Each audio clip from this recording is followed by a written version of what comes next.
So today on the Rise with Anita podcast, I'm sitting down with the kind of woman who leads with grace, grit, and grounded wisdom. A woman who knows that the real strength isn't about how much weight you lift. It's about the stories you lay down and the ones you decide to rise with. Meet Lydia Magnoli. She walked away from a secure career as a school psychologist, not because she was running from something, but because she was running towards something greater. After years of helping others navigate their mental and emotional landscapes, something was calling her to explore a different kind of transformation. The one that happens when women reconnect with their bodies, reclaim their strength, rediscover what they're truly capable of. What I love about Lydia's journey is that it isn't about perfection or some dramatic before and after. It's about the courage to listen to the voice inside that said, "There's more for you," and she followed it into building the Magnoli Method, a movement rooted in self-trust, body awareness, and feminine power. Her mission isn't just to sculpt bodies, it's to help women over 40 remind themselves that their best chapters aren't behind them. They're being written right now, rep by rep, breath by breath. Through her online studio, her signature app, and now her live events, and an upcoming book, Lydia invites women to come home to themselves, stronger, softer, and more alive than ever before. This isn't just about workouts or sculpted arms. It's about the woman you become when you know how to show up for yourself consistently, when you prove to yourself that you're worth the effort, when you realize your body isn't the enemy, it's your greatest ally, because for Lydia, fitness isn't just a goal, it's the gateway to remembering who you really are. So welcome to the show, Lydia. Wow. Oh my, I have chills. That was amazing. Thank you. You're wow. welcome. So grateful to be here. That was beautiful. Well, I'm so grateful to have you here. Your words just touched my soul. That was beautiful. Thank you. Thank you. Well, firstly, I'm so grateful that you're here.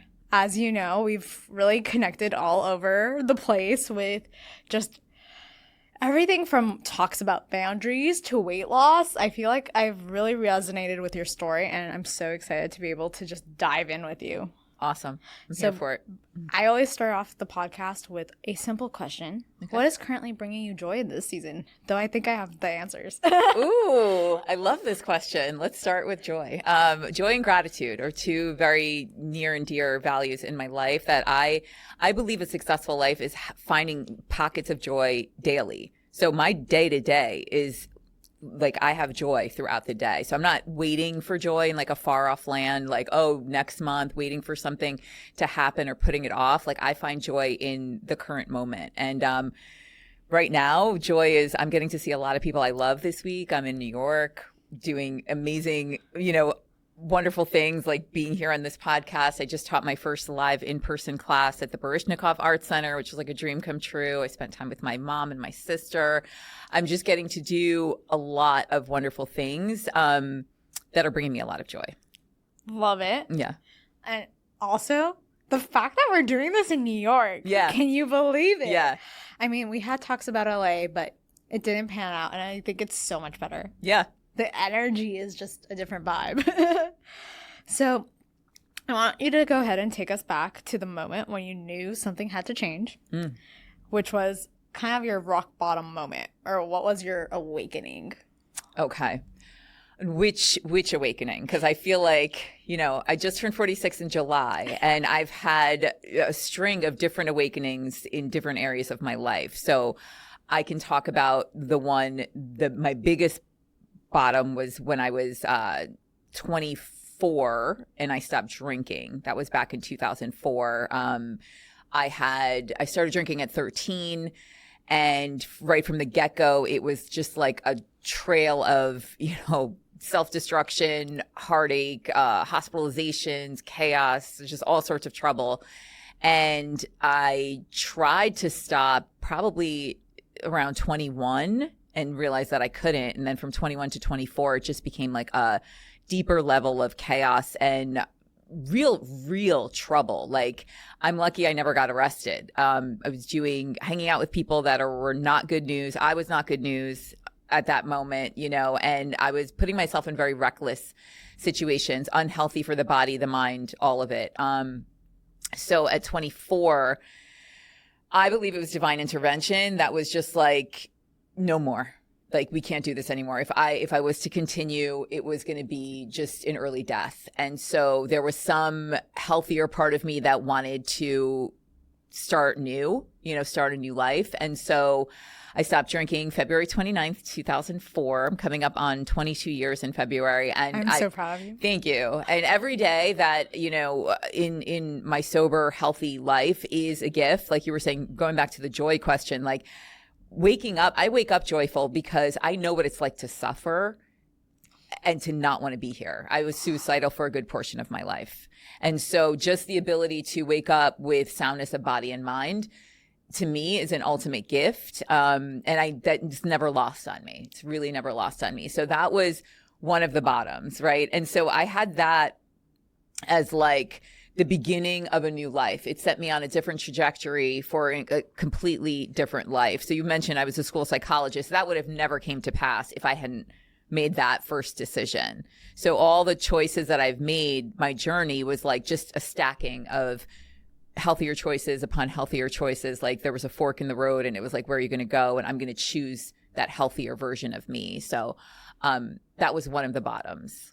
I don't know if that's where you wanted to go, but you can go through all of them. I mean, I want to take you back to, I guess, the rock bottom I was more so referring to is before you started your little empire. Okay. Not that it's little. It's still, let's just be honest. You're still in like the beginning phases. I am. I've only been had my own business. Started. I've only had my own business for like 5.5 years. And when you listen to the entrepreneurial journey, a lot of them die before that. Die before that, yeah.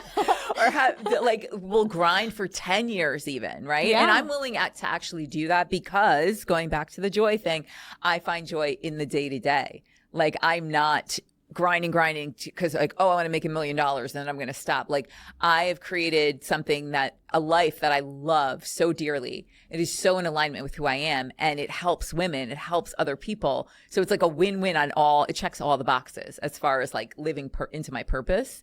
And it feels divinely inspired. I feel like I'm using my gifts to help others. And there's this great quote. I don't know who said it, but something along the lines of like, true success you'll find when you exploit your own gifts in helping others, like you're using what is already innately in you, right? What brings you joy, and then using that to help others. So it's actually a very interesting story because I was a school psychologist for almost a decade, and it's a great job. It looks great on paper, right? You're going to work every day, you have consistency, you have a pension, I had insurance. It was like a nice, cushy job, right? Nobody really leaves those jobs, to be honest. They stay and then they retire and then they get their pension. And so when I had this like inner knowing, this pull, this calling around year 9, 8, even a little bit before that, because I started teaching Zumba on the side. I was teaching fitness classes on the side. So I would go to work as a school psychologist all day, change in the bathroom, go teach a Zumba class, feel joy, and then go home, pass out, and then do it again the next day. And slowly, fitness became the main thing. Like, I wanted to do fitness all the time. And I saw that, like, I was becoming a jack of all trades, master of none. Meaning, like, I wasn't giving full effort to one specific thing. Yes. I've been guilty there a few times myself. Yes. And I was going to be mediocre at both, which to me was not in alignment with who I really want to be. I want to be excellent. Like, I want to give my full energy and effort and dedication to the one thing that I'm here to do. And so I started teaching bar in 2015, and I went through a really intensive training actually in New York, got trained by some of the top instructors for like 6 weeks and fell in love with it. I was like, I wanted to get better. I found myself just obsessed with improving. And the school year rolled around in 2016, and within a month of like doing the school psychologist thing, I was like, I can't do this. So I didn't even wait till the year ended. I remember being like, I'm going to resign. And I went and spoke with one of the union reps, and she looks at me like I'm crazy. Like, I have 3 heads. She's like, you want to leave this job? She's like, nobody leaves these jobs. And I'm like, no, but I'm going to. And here's the kicker is like, I had no plan. I had no like rich husband. I had no like trust fund. I had nothing. I'm like, You had nothing to fall I back had on. nothing to fall back on. So when they say burn the boats, like I did that. Now, was that the smartest decision? Now, knowing what I know now about running a business, probably not. But I had this like inner trust. And it's when people ask me today, like, how did you know? I can't even really articulate it. It's just that God, my understanding of God had shown up for me so many times throughout my journey that I was like, I know I'm not going to get dropped. I know that if I keep taking this step towards the thing that I feel in my heart is my calling, that the way will be made. And it has. Not easy, but it has. I'm here almost 10 years later, founder of my own fitness app, like all of these things have come into fruition because I was brave enough. This is what I believe. I was brave and bold enough to take that initial step without seeing the whole staircase. So what was step one looking like for you at that point? What was step one? Was resigning. No, after you resigned. Oh, sorry. After I resigned? Okay. Sorry, I should have clarified. No, it's fine. Resigning and then diving all the way in to excelling in fitness. Because now I had the time. So now I didn't have the excuse of like, oh, I got to go. I can't be the best instructor at that gym because I have, I'm a full-time school psychologist. I didn't have that anymore. So I was there. I was teaching 5:30 a.m. classes, 7 a.m. classes, 9 a.m. classes. I drive to a different gym, teach another class. I was putting in the reps to become one of the best. And guess what? I was teaching in the tri-state area. And at that time, I remember right before I left to move to California, I was like in the top 3 instructors in the tri-state for that particular corporate gym of, class attendance. And I built a name for myself. And it was really because I put in the reps. So I always tell people when they're like, oh, should I quit my real job? It's like, you can do that, but make sure that you have that time for yourself where you're putting in the reps so you know that you're actually good at your craft of the thing you want to do. You have to get good at it. Otherwise, like, how do you know that you can actually make it work? Right. Mm. So that was my first step, is like getting really, really good and just eating, living, and breathing it. That's all I did. I would watch other instructors on YouTube. Like I was constantly learning, taking classes, like for years I did that. Oh, wow. Yeah. I love you so much. Thank you.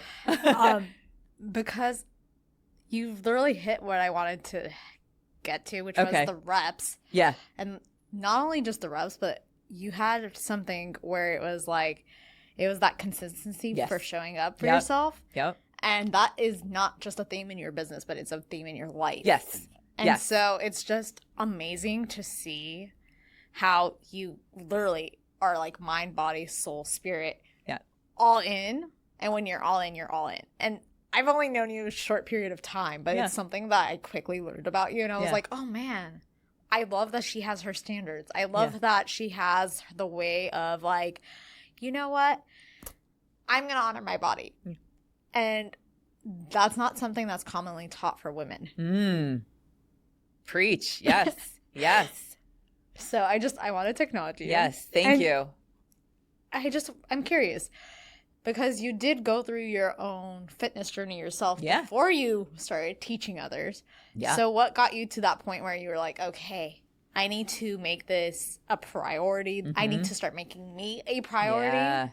Oh, I got the chills because this is like probably my favorite topic, because during that season of grind where I was teaching a zillion classes, I didn't put my health as my priority. I was learning. So there's this delicate balance of like, you're not always going to have like work-life balance. It's not always going to be this like magical, beautiful thing, right? So like healing is not linear and it's not this always pretty. So in the beginning, it was a lot of, I wasn't sleeping enough. I was overtraining. I was doing all the things. I was putting in a lot of reps, but maybe I wasn't doing it the right way yet. Right?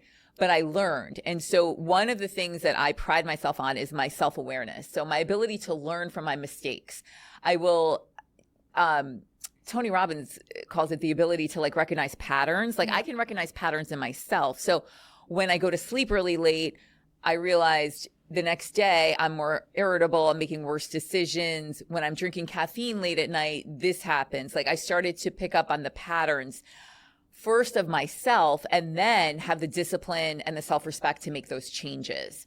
Because ultimately, it just sounds so cliche, but it's a journey of self-love, really. So instead of looking for people to approve of me, like, oh, you're good, you're doing a good job, it shifted to like, I approve of me. I love that. It shifted. And so it became less about you liking me and more about me liking me. And when that shift happened, I started to really see a lot of growth in not only just my physique, but like just my ability to take care of myself. Like I'm willing to, my phone is going to be off. You're not going to reach me past 9 p.m. You know what I mean? Little things like that are not that little. Like setting boundaries, like all of that stuff. That's been a hot topic in our world. It's so, because I feel like as women, we're not really given that. I had to really work on that. I always say I'm a recovering people pleaser. And it was really hard for me to say no, to say I can't and not over explain and, you know. Oh, yeah. I just, interestingly enough, on the flight here, I had to use the sentence, no is a complete sentence. Yeah. And I was like, oh, look at that. Favorite. We're a theme. Yep. And it was just, firstly, it felt very weird doing it. Because the first time you do it, you're like, wait, I don't have to explain myself. Yeah. My no is a no, and that's that. Yeah. But as a recovering people pleaser, it in the back of your mind, you're like, well, I should, no. Yeah. Just no. Yeah. Like, so for me, I had you in mind. Oh, I love that. Because I was like, yeah. We had that whole conversation when we met, what was it, like a month ago? Yeah. About boundaries and how you're now the queen of boundaries. The boundary boss. The boundary boss. I love the boundary boss. Because I've learned to have boundaries with myself. So here's the thing, like everything begins with the relationship with yourself. And then you cannot give away what you don't have. Yes. Yeah. And you cannot pour from an empty cup, as I have recently relearned. Yes. Yes. And so it's just, when I think about women and like just the journey of like getting to a physique standpoint, one conversation you and I were starting to have last month was how often they look at the end result of, I want the specific body type, or I want to lose X amount of pounds. And one thing you and I really resonated on was the fact that it's not just about how you look. In order to release the weight, you literally have to release what's inside of you that's kind of blocking it. Yeah.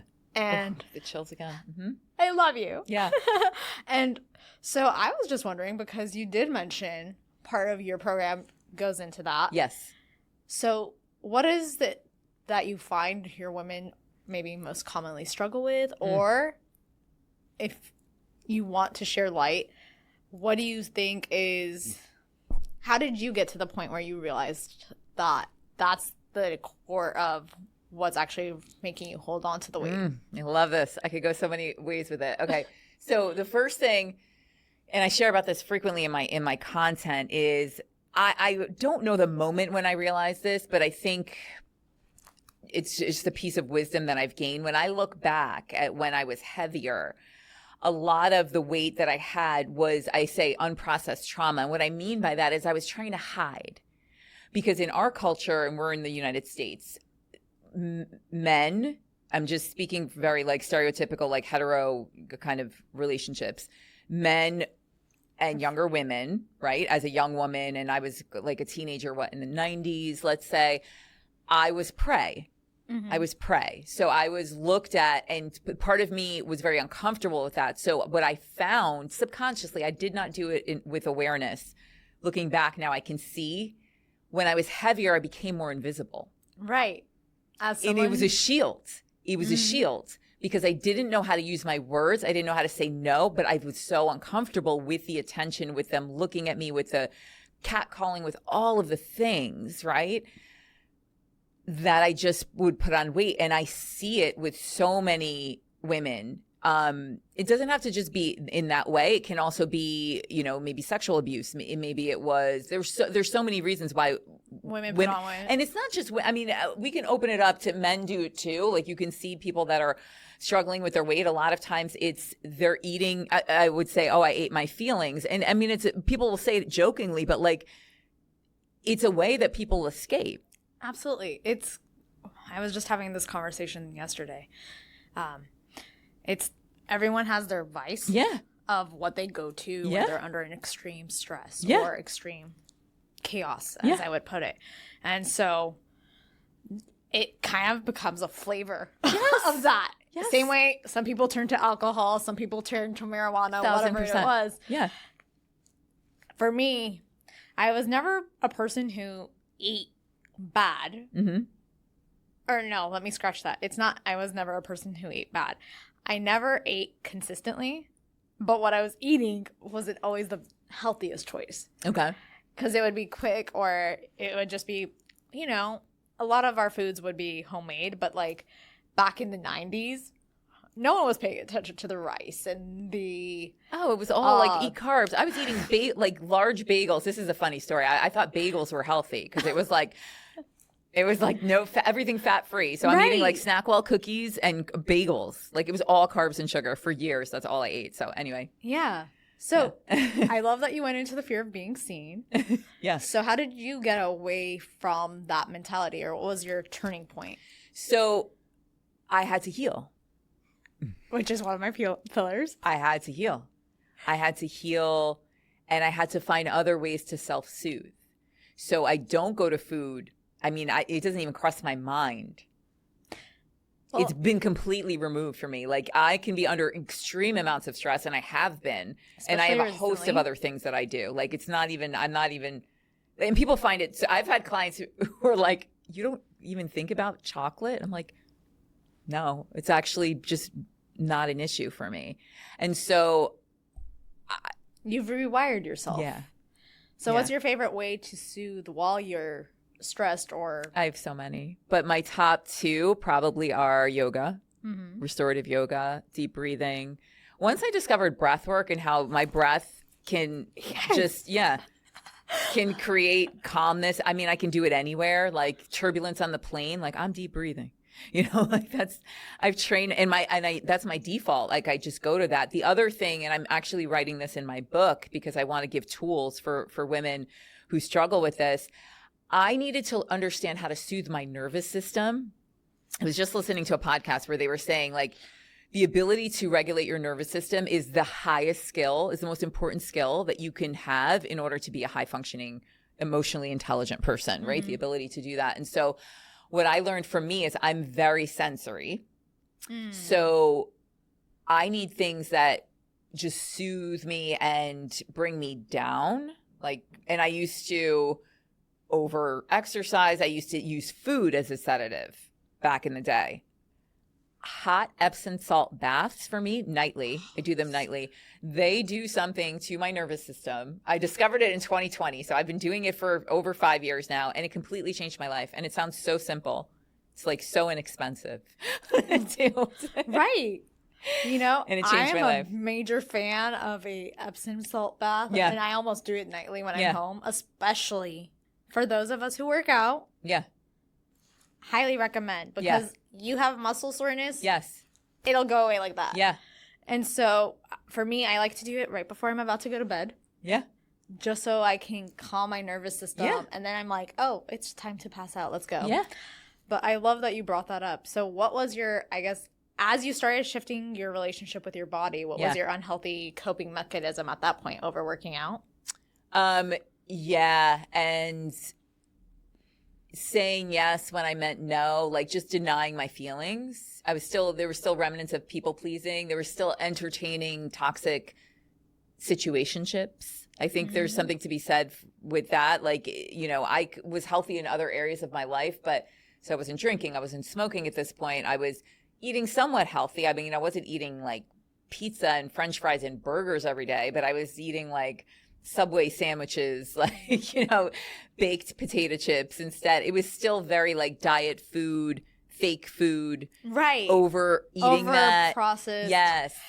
Eating right before bed. Like I didn't have that nurturing bedtime routine that I have now, which it all flows together, because if I can get to sleep and set myself up really well for deep sleep, my next day is so much better. Do you know what I'm saying? So it just one day flows into the other. So people are like, oh, morning routine, night routine, that's so basic. It's like, yeah, but that's your day. Your day is like a little life, right? It's like every day is a little life. So if you can set your day up for optimal energy, optimal focus, to feel really good in your body, injury free, like what's better than that? Then you're going to have really good days.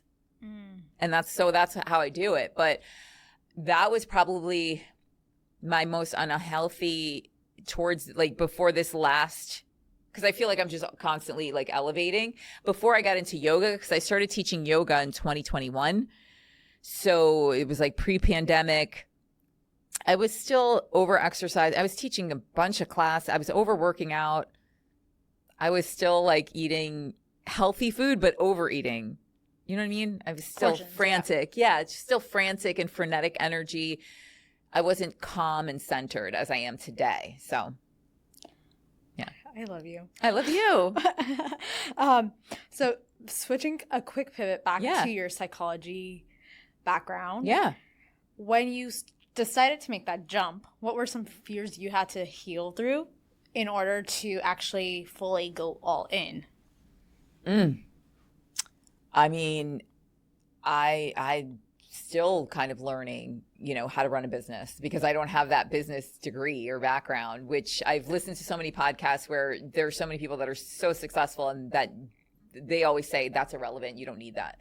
But I think for a long time, I felt like, what did I do? I don't make good financial decisions. Like I was feeling a lot of self-doubt. Like, can I really do this? And I hadn't started creating content to the level that I do now. So I didn't have that affirmation from the outside world of like women all over the world saying, oh my God, your workouts are helping me. I didn't have that yet. So I was just going by like my inner knowing and like the fact, I'm trusting that this is going to work out. Yeah. I didn't have so much, because it's still business. Like I don't look for external validation, but if you're a business owner, you need to know that people want your product. Yeah. Yeah. And I separate, and this is an important distinction, is like, my identity is not wrapped up in my business, meaning I still know I'm worthy, even if my business isn't doing well. Do you see what I'm saying? And I think that's really important to have. But as a business owner, I need to know that my product is worthy, like that people are interested in it, because otherwise I can't have a business. So, but the fears that I had were like, it's still the fear of like, it's fear of unknown. Like, how am I going to do this? Like, I had never had a photo shoot before. Like, this is when I was in the beginning stages of my business back in 2020. Like, and I just had another photo shoot recently. Now she looks killer in those, by the way. But now it's just part of like the process. Like everything in the beginning is unfamiliar. And then, so of course you're going to feel fear. And so this is such a gift too. And if anybody follows me, my content or anything, I really want to relay this message is like, you're going to feel fear. The fear is not the enemy. It's what you do when you feel fear. Like that's what makes you. That's what makes your life. So for me, fear is a friend. I'm like, okay, we're feeling this. We're going to breathe through it. We're going to learn something. Maybe it's going to suck. It'll be a story if it does, and just having that positive spin on it has allowed me to make some pretty bold decisions, without seeing the whole picture. So I hope that answered your question. It did. And you just did a Tony Robbins UPW, which is one of my favorite programs. And to touch on what you were just saying, he always talks about the dance you need to do with fear because, to your point, it never goes away. Right. And so for me, as I've been venturing into this like dual business, like we're going all in on two things and we're just seeing what really like can, I don't want to call it sticks. Yeah. But it's like going all in on two things that are like so different but so me. Yep. And so it's been like, of course you have those days where you're like, A, I don't know if I can do this. Yeah. And B, holy shit, I'm actually doing this. Yeah. It's like this odd dance. Oh, and it can happen in like a 2 to 3 day period. And yes. You're sitting there going, I don't understand what's going on with me. And I really want to commend you because I see you like seeing how you went from, oh, I kind of want to do a live event to it is done. Yeah, it is done. And then you actually Literally just did it 2 days ago. I did it 2 days ago. I did. And it was my first one. I was nervous. I didn't really sleep the night before. Again, fear. I felt fear. But I trusted. I was just like, I've never done this before. This is outside of my comfort zone, but I'm just going to show up, suit up and show up. That's my mantra. Like, and the rest is in the details, like, you know, and it went really well. Like, it wasn't perfect, you know, but like. What is perfect? Exactly. Perfect is a lie. It does not exist. Oh, I love this. I It just is a love lie. this. And then now the book. Yeah. I'm so excited. Yeah. And there's a lot of like, I don't know how this is going to plan out. Yep. But you're just writing and you're pouring your soul into it. And Yep. I'm just incredibly proud and inspired. And I wanted to Thank take you. a minute while we're having this conversation to acknowledge that, because Thank you. writing, especially when it's about you, Yeah. is very, it can feel like you're putting your life on the line, Yeah. especially when it's what you're trying to do. The message of how do I come out from the way I think about your book when I've thought about it is, how do I get out of rock bottom into grace? Yeah. Because I just wanted to acknowledge you. Thank you. You've come such a long way, and the fact that I'm gonna get emotional. I'm getting emotional. The fact that there's a part of you that literally could have made the decision not to be here, not to produce that, shows all the more reason why, when you're in that dark, deep moment, there's still something that needs to pull you forward. And I think, to an extent, it was your soul still guiding you. Yep. Because you've still had that impact to make. Yes.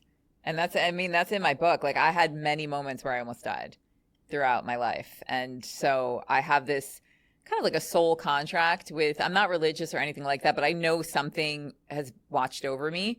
And so part of the reason why I'm writing this book, and I've wanted to write this book for years. So whenever I hear somebody say, oh, I really want to write a book, like, I feel that we're all here for a reason. And like, I have listened to that little voice before, and it never leads me astray. So I turned up the volume this time on the voice that's like, write this book, because I feel like I'm in a place now where it's time. It's time to like really. Let's go. Yeah, let's go. Let's go. Because in the beginning, I feel like I was still in it and I was putting the patchwork, quilt together. And now I feel like I can step back a little bit and be like, oh, I need to share this with people, because somebody could be back on level 1 and my level 6 is really going to help them have the roadmap, right? Of healing, of just the little things that I shifted to create a completely different life. And I just have to share, because you were saying about emotional, like my mom, who witnessed all of my suicide attempts, like my darkest moments. One birthday where I almost died, she was like, everyone, I burned all the bridges and she was like the only one there. And I flew her, because she is my assistant in my business, and my little sister, I flew them up here to be a part of the event. My clients loved meeting them. And she looked at me, we were in the Baryshnikov, and we were talking about old times and like how, my dark days. And she almost had tears in her eyes. She's like, look what you built, And she's like, I'm so proud of you. Yeah. And it was just like this moment of, because I caused her so much pain. I mean, there was a moment in my early 20s where I know she was waiting for the call, like, your daughter's dead. Like, that's where I was at, just to be really like blunt. And so again, every day alive is like a win for me, but to live this life of like health, strength, wisdom, like that's just like icing on the cake. Like I really feel like I'm living a life beyond my wildest dreams. And so I want to share that. I really want to share that. Like would feel so selfish to like just keep it for me. Like I need people to know what's possible. It's not magical though. There's nothing magical about what I did or do. Like it's really the grit, the grind, and the grace, like are the things, and gratitude, like are the things that I have put into play. And and God. Like there's something. You got the 4 G's. Yeah. Grit, grind, and grace, and God, gratitude. You should trademark that. Okay. So I'm curious, what does it mean for you to truly embody strength at this point? Not just physically, but as a woman who chose her own path and continues to do so. I love this question so much because I just had a moment recently, and you were already in my life when this happened, where in every area of my life, I was like, I had a close friend of mine say this, you're so fierce in every other area. And there's this one area that I was playing small, and I was not living, as we say in yoga, to my fullest expression. They say like fullest expression of a pose. And I was minimizing my dreams and my all of it to kind of fit in a box in this certain relationship. And I don't like to see things fail. I have, I was single for a very long time, so it was hard for me to like admit that I needed to walk away from this, right? But I truly believe that if you want to feel in alignment, which is where true strength comes from, for me, like my strength and my energy and my power come from the sunlight of the spirit, meaning like being in alignment with my true purpose and vision. And so if I'm at a job that's not in alignment, if I'm in a relationship that's not in alignment, if I'm doing projects that are not in alignment, right? Like as a creator, like if I'm, I don't know, promoting randomly like tacos just because they're paying me something. I mean, it's a ridiculous example, but like I don't eat tacos. So it would be so out of alignment for me to do that, right? Incongruent. There you go. So anytime I'm living in that way, I'm chipping away at my core soul. And that to me today is unacceptable. I can't do that. I have to live in full alignment. And so one of the hardest things that I've had to do in this season of my life is walk away from something that wasn't necessarily destructive, but just wasn't purely in alignment. And, I'm a couple months out of it now and still going through my feelings and whatever, but so proud of the woman that I've become because I'm strong enough to do the hard thing, to say the hard thing, to walk away when it's not in alignment. Like all of those things that 10 years ago could never have done that.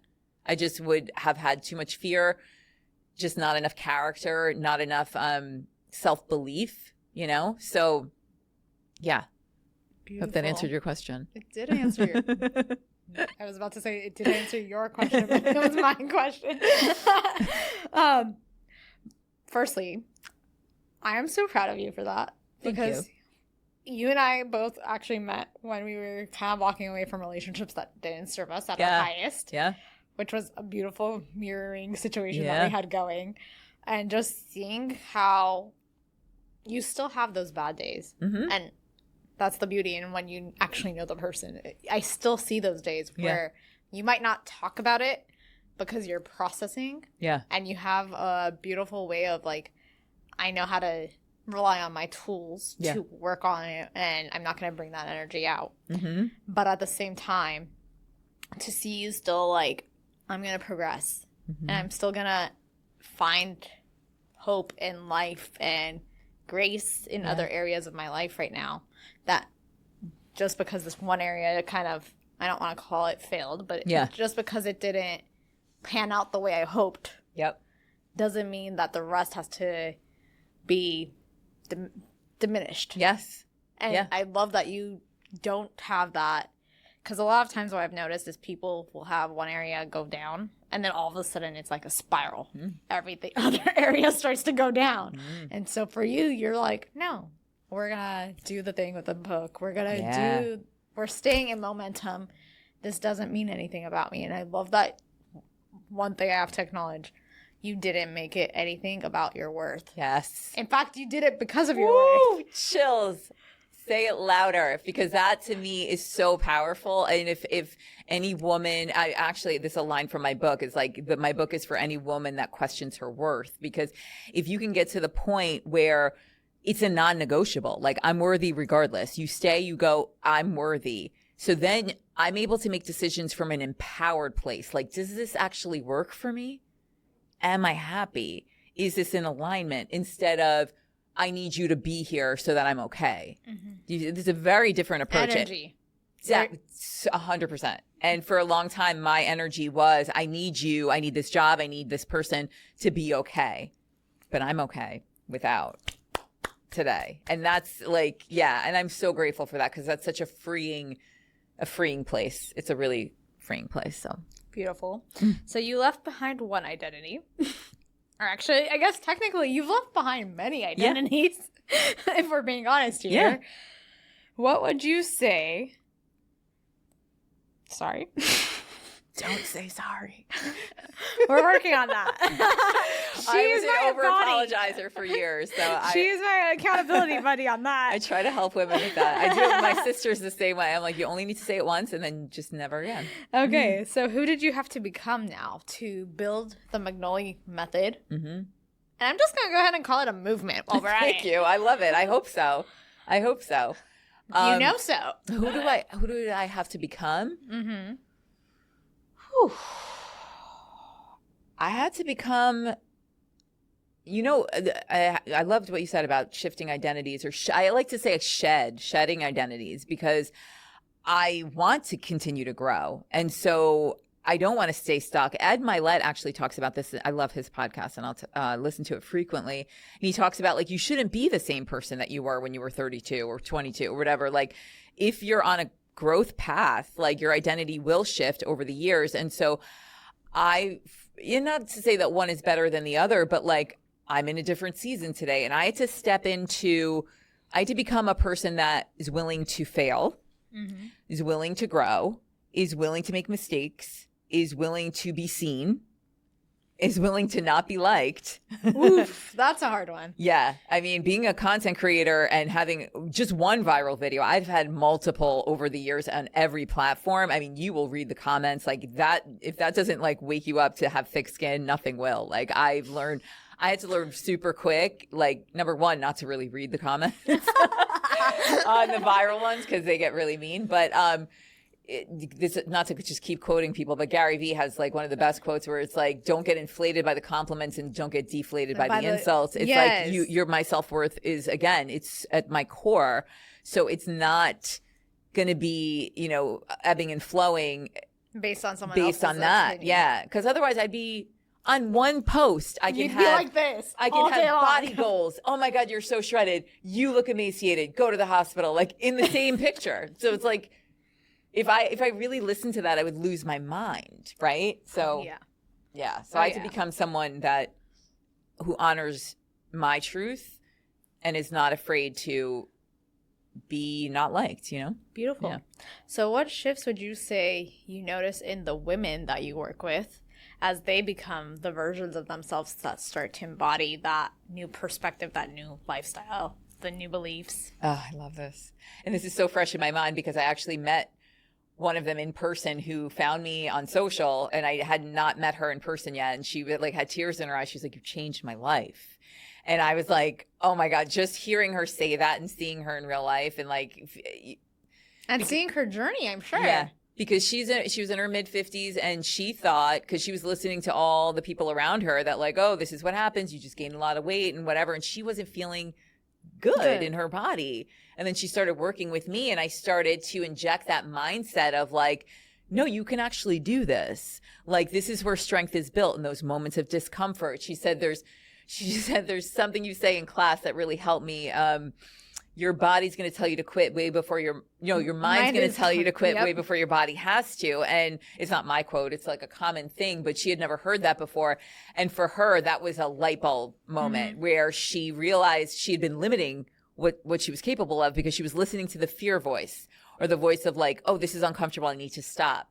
And I talked back to that voice. I told her, I was like, when I learned that like that voice is just there to try to keep me safe, and I can actually push my body to build new strength and do things, that's when everything opened up for me. And so I always say, like, I help women, get sculpted at home and get stronger with mindset and workouts, because really the strength comes from the mind. Yeah. From the mindset. You got to train your mind first. Yes. The body will follow, but the mindset is imperative. So beautiful. So actually, you brought me exactly where I wanted you to, awesome. Because you focus on women over 40. Mm-hmm. And I've noticed, I wanted to ask, what is it about that particular season of life that attracted you to wanting to work with them? But I think it comes back to most people hear, oh, once you're at 40, 45, whatever, it's done. Yeah. forget a good body. So Yeah. what got you to the point where you were like, no, you can change it if you're not happy? Yeah.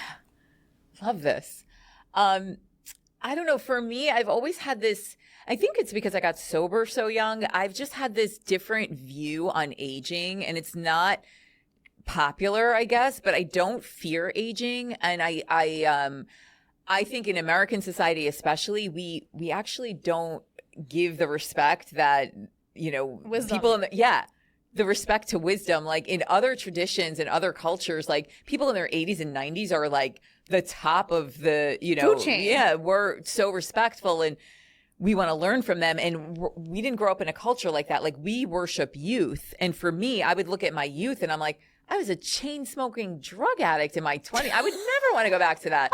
I was suicidal. Like that to me is not. Thank God you don't want to go back to that. Exactly. So like in my mind, so it's my personal experience that like my life has gotten tremendously better as I age. And I started to see the changes in my physique, in how I was feeling, in my energy. And I was looking out at other people who were similar in age. And I was like, but that's not my experience. I'm not feeling that. I feel awesome. I feel energetic. So I wanted to be that voice of like, no, don't listen to the people that are telling you that you're going to feel tired and aches and pains. Like there's a different way. Because I felt like we're getting fed this narrative. Yeah. I want to change the conversation about aging. Like it just doesn't have to be that way. I've never felt better in my body. I'm the leanest and the strongest that I've ever been at 46.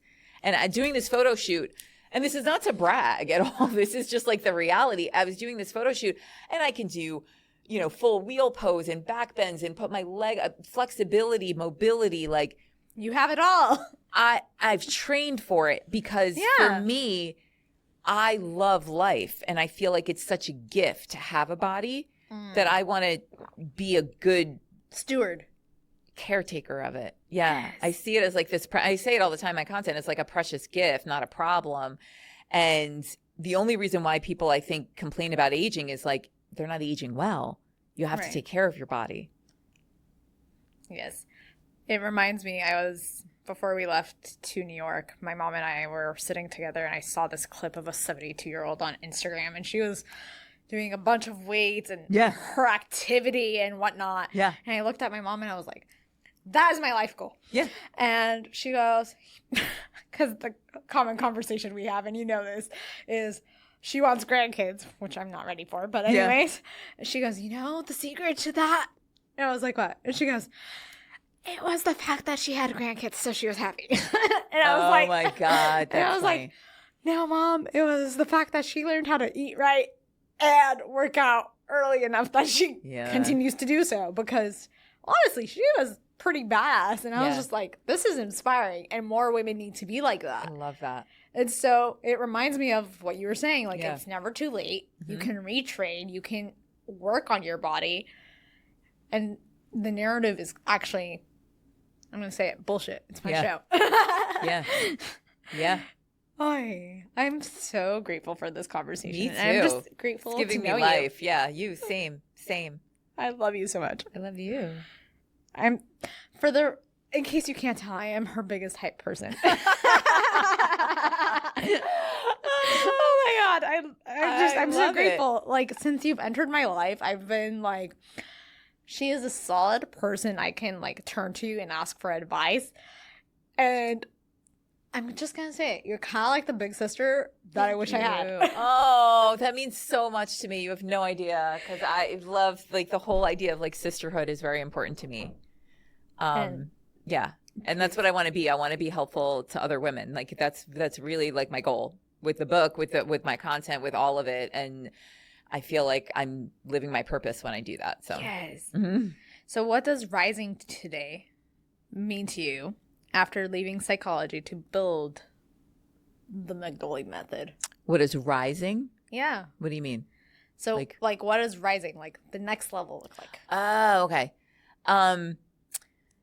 It's a good question. I mean, for me, writing the book right now is really where I'm focusing my energy because I want to encapsulate all the lessons that I've learned over the years share, pieces of my story and then give the tools that have helped me tremendously so that it can be like a roadmap for women that, like I said before, questioning their worth, need that hope shot. Like my catchphrase is like, I want to be hope in human form, that like you can come from nothing and deep despair to building a life that you love that actually serves others. Like to me, that's Brendon Burchard talks about the golden ticket of life. Like for me, that's the golden ticket, like to do what I love every single day and help people in the process. Like that's a win. That's a win-win. Yeah. So writing my book. And so eventually, doing more podcasts and speaking and sharing my message, especially with women, like, yes, in their 40s, but also the younger generation of like the 20s and 30s, because I feel like I have a lot to offer them. I remember being in my 30s, like you were talking about the grandkids thing, and feeling that pressure of like, you got to get married, you got to have kids. And I bought into that. And I remember feeling very, what's the word? Like unworthy and just an outcast because I wasn't married and things weren't clicking. And now I see the universe was protecting me, because now in my 40s, I decided I didn't want children at like when I turned 40, I started building my business. That became my baby. And I was like, I actually don't want kids. I had this like complete flip, and so grateful that then my life just went in a different direction, but it's so interesting because I feel like women in their 20s and 30s, again, are fed that narrative. Like you need that. That's what women do. And I always want to be the voice, but like, maybe that's not your path. Like maybe you'll actually be happier in a different path. You don't know. I love you. I just love you too. So how do you help women understand that rising is about remembering who they are beneath the expectations and exhaustion? I mean, you kind of touched on that, but furthermore. Rising beneath the expectation. Just again, living in alignment with like my true purpose. So not running myself ragged, doing things to please other people or what I think I should be doing. I frequently and I share this in my content a lot, like energy is everything. It's my most valuable resource. So I'm not going to say yes to things just because I think I should, or it's going to be, I don't know, that's going to make that person happy. Like it really needs to give me energy or feel fulfilling on some level, or Yeah. There's a phrase that I heavily associate with you, and it's, if it's not a hell yes, it's a hell no. Yeah. I love that. And it's just since I've known you in this short period, I'm like, yeah, for her, if it's not a hell yes, it's a hell no. Yeah. And she will stay on her no. I do. I stay on my no. And you know what? And that's just who I am. And I'm okay with that. Like I'll take chances on things. Like I don't always know that something's going to work out. So I do, try things. I wouldn't say I'm closed-minded, but I also have deep self-awareness. So I know, like, for example, bungee jumping, skydiving, that kind of thing. Like there is no part of me that wants any part of that. So no. Okay, I know not to invite you to those. It's a no for me. It's a no for me. Like, it's a no from me. It's not like, oh, maybe. Like, it's just a no. But then there are other things that I'm like, I don't know. Maybe. I don't know if I'd like that. And so I try to keep an open mind, but also honor my boundaries. It's a dance. It's a dance. You are full of dances, it appears. So if a woman is now facing her rock bottom, what is something you would want them to know at this point?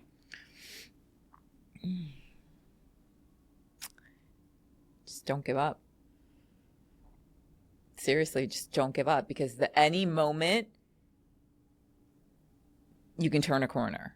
At any moment things can shift, but be willing to ask for help. Like if I had just stayed stuck in my self-pity, in my misery, in my darkness, I eventually would have died. Like that was the way it was going to go for me. Like it was. But I had enough. I had enough. And I was like willing to ask for help and to, and then accept that help. Because it's one thing to be like, oh, I really need help. And then like just not follow through and go back to doing what I was doing. Like I had to stop drinking. That was the initial step. And then, 3 years later, I stopped smoking. Like it was learning how to ask for help and follow through. But but just don't give up. Because if you give up, that's a no. Yeah. then there's no way out, Yeah. Yeah. Beautiful answer. So, you mentioned the live event. Yeah. We mentioned the book. So, what are the best places for people to kind of learn more about those? How do they connect with you more? Okay. Yes. You can find me on all social platforms. Instagram is lydia.magnoli. Facebook, Lydia Magnoli. My YouTube channel has a lot of workouts, coaching videos, and things. It's just search my name, Lydia Magnoli. And my app is called the Magnoli Method. I also have a website where you can do the workouts there too. It's lydiamagnoli.com. So just my name. And get on my email list. There's a link, there to join, and so that you can stay in the know with the next live event. I'm hoping to have another one in 2026, maybe in the Southeast this time, and we'll see. Eventually, we need you to come out west. Yes. Maybe I'm biased. Yes, for sure. Okay, well, all the links will be down below. Now you want to have some fun? Absolutely. Let's do it. Not that this hasn't been I fun. love fun. Let's do it. Okay, so this is our quick fire round. Okay. Just simple answers, whatever comes to mind. Okay. I know you read a lot, so what's read a your lot. favorite, most recent book that's impacted you? Oh, this is so hard. It's so hard. Honestly, because I was going through a breakup, so I got to give Matthew Hussey a shout out. His book, Love Life, saved my soul. Like, I listened to it and it was so good. Something about his voice is very soothing too. But any woman that's going through that right now, please listen to it. I listened to it.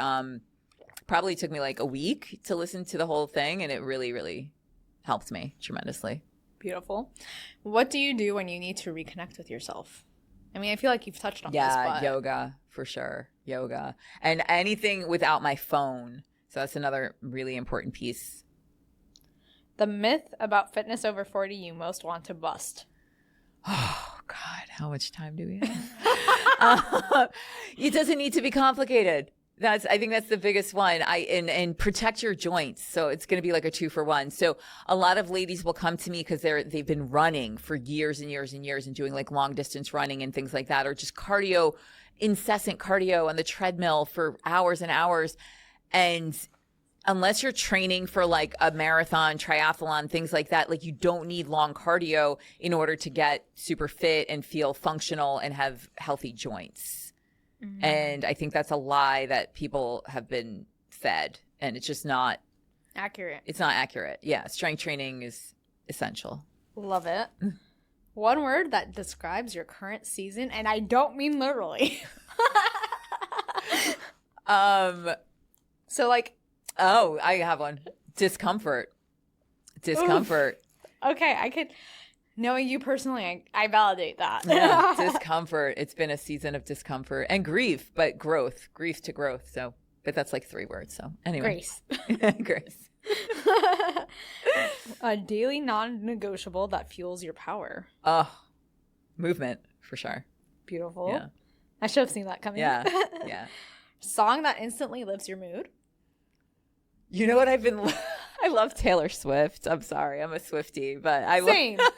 Have you heard the new album? Yeah, I just started listening to it actually. It's pretty good. I only listened to a couple of tracks. But I like her stuff. When I was going through my breakup, I would listen to I Could Do It With a Broken Heart. Do you know that song? Yes. It's just so good. It's so empowering. Yes. I've never actually been broken up with, but that is my jam. That is my jam. Or I forgot that you existed. I forgot that you existed. I love it. I love Taylor it. Swift Vibes. for the win. Taylor Swift for the win. Shout out to Taylor. Best advice you've ever received in a single sentence. Oh, I've had so many exceptional mentors throughout the years. So I'm going to say the first one that popped into my head. So I had a mentor who actually passed away in 2023, and I wouldn't be here where I am without his guidance. And he would always say things like, don't let it go, Lydia, let it be. And yeah, it really helped me in so many situations because I would latch on to things and have, deep attachment. And he taught me how to like breathe and trust and allow and let it be. And that has helped me tremendously over the years. So beautiful. And we're coming to the last 2 questions. Okay. First one, I usually end my podcast with this, but For you, I have a special one after. Oh, okay.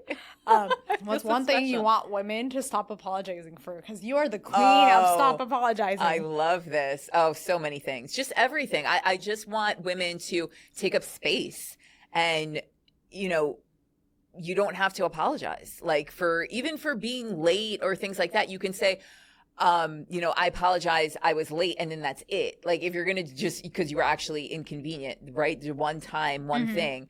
But for asking for things, like, I'm sorry to be annoying, but can I have a cup of water? Like, no, you don't need to say that. Can I have a cup of water? May I have a cup of water? You know, like that kind of thing. Like, don't apologize for your needs. They're valid. Yes. Oof, yes. Yeah. And lastly, what is your message to a woman who might think it's too late? Never too late. It's only the beginning. It's only the beginning. I mean, if you would have told me at 30 that I would be where I am today, I was just starting in my fitness career. I was like 60 pounds heavier. I was just starting to teach Zumba. If you would have told me, like, Lydia, at 46, you're going to have your own fitness app. You're going to be doing a podcast. You're going to have an in-person event. You're going to be you're going to run your own business. I would have been like, what? Are you crazy? Like 46 is old. Like, no, I'm not. You know? And yeah, I feel like I'm just beginning. Like I can't stop. Can't stop now. Well, I'm sad that this is over. I know. I just love you. I love you too. We'll do another one. Absolutely. Yeah. So I just want to end off. See, like we can't just keep going. I just want to sincerely thank you for sharing your wisdom and your journey so openly. Your story reminds us that transformation isn't about perfection, it's about permission. Not that you need permission from anyone else. Side note. Permission to want more. Start over. To believe our bodies are capable of incredible things. Yeah. No matter what chapter we are in. So to everyone listening, your rock bottom doesn't define you, but your rise does. And it can start today. You can find all the links to connect with Lydia, learn about her upcoming book, and join her live events in the show notes. Thank you so much. This has been so beautiful, and I'm so grateful for you. I'm so grateful for you. I love you.